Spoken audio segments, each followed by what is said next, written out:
Lunedì prossimo l'amministrazione comunale da lei guidata intitolerà una strada ai fratellini Carmelo e Lauro Molono, deceduti tragicamente nelle Maccalub il 27 settembre 2014.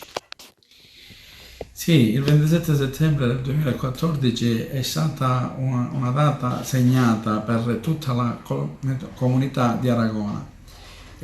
Proprio quel giorno, in un giorno di festa dove uno dei due fratellini compiva il compleanno, doveva essere una giornata di festa, è stata la tragedia, è stata una cosa che non possiamo assolutamente dimenticare. Quindi l'intitolazione di questa strada è proprio per non dimenticare questi bambini martiri di Aragona, perché ecco, grazie a loro ora si sta ponendo molta attenzione su questo sito e si cercherà assolutamente di evitare ulteriori danni e disastri.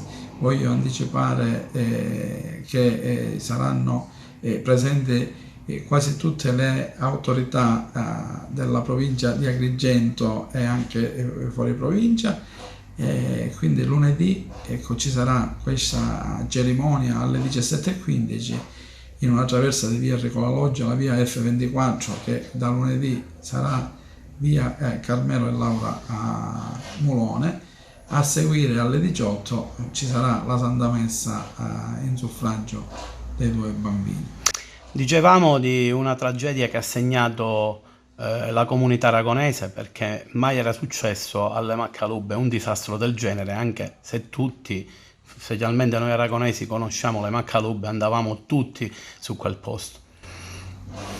Sì, mai era successo niente, spessissimo queste eruzioni avvenivano nelle ore notturne e quindi dico fino a quella data non c'erano stati mai, ecco, segnali particolari che potessero, diciamo, fare presagire qualche disastro, ma quel giorno non è stato così. Praticamente la mattina di quel 27 di settembre, ecco, sono esplosi ed è successa la tragedia, una tragedia che, come ho detto, ha segnato tutti gli aragonesi e non.